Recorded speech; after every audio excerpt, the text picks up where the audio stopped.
ఆశ్వ Shetty YouTube ప్రేక్షక మహాశైలికి నూతన సంవత్సరపు శుభాకాంక్షలు. కర్కాటక రాశి వారికి జనవరి మాసంలో మరి ఎలా ఉంటుంది మాస ఫలితం అనేటువంటి విషయం తెలియజేస్తున్నాను, జాగ్రత్తగా వినండి. కర్కాటక రాశికి వ్యయంలో గురువు ఉన్నాడు, అష్టమంలో రాహు ఉన్నాడు, ఆ తర్వాత 9ంట శనైశ్వరుడు ఉన్నాడు. ఈ రకంగా మనం చూసుకున్నట్టయితే కేతువేమో 2వ స్థానంలో ఉన్నాడు. ఆర్థిక పరంగా కొంచెం చిక్కులు కలగవచ్చు, కొంచెం ఒక రకమైనటువంటి మాట పట్టింపులు ఉండవచ్చు. అయితే అష్టమంలో ఉన్నటువంటి రాహు ఏదైనా సడన్ గెయిన్ ఉంటుందేమో కానీ కష్టాలే కలగజేస్తాడు. అయినప్పటికీ కూడా గురువు యొక్క దృష్టి ఉంది కాబట్టి పర్వాలేదు, ఏదో ఒక రకంగా నెట్టుకొచ్చేటువంటి అవకాశాలు కనపడుతున్నాయి.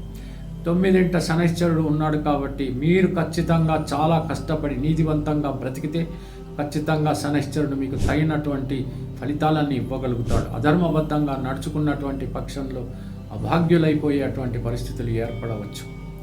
కర్కాటక రాశిలోకి ఎప్పుడైతే గురువు ప్రవేశిస్తాడో జూన్లో, అప్పటి నుంచి కాస్త బాగుండేటువంటి అవకాశాలు ఉంటాయి.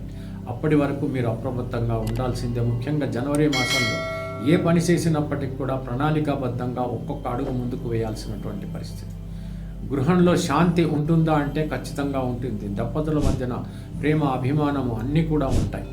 సౌభాగ్య స్థితి ఏర్పడుతుంది. పిల్లలు కూడా చదువుకుంటారు, మిమ్మల్ని ఎట్టి పరిస్థితుల్లోనూ విసిగించారు. ప్రతి వస్తువు మీరు కావాలనుకుంటారు, అవసరమైనటువంటి వస్తువులు మాత్రమే కొనుక్కోండి. ఆర్థిక పరిస్థితులు చూసి మాత్రమే బ్యాలెన్స్డ్గా ప్రవర్తించండి. ప్రొఫెషన్ రంగంలో ఉన్నటువంటి వాళ్ళు ఏమాత్రం అధర్మ బుద్ధిన మీరు ప్రవర్తించినట్టయితే మీకు అవమానాలు మాత్రం తప్పవు. మీ సుపీరియర్స్ పెద్దగా మిమ్మల్ని శ్లాఘించరు.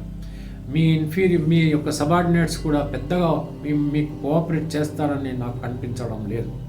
అయితే వెన్నుపోటు పొడిచేటువంటి వాళ్ళు కూడా మీ వెంబటి ఉన్నారనేటువంటి విషయం మీరు అర్థం చేసుకోవాలి. కోర్టు కేసులు ఉన్నటువంటి పక్షంలో కొంచెం పోస్ట్ పోన్ చేసుకోవడమే మంచిది.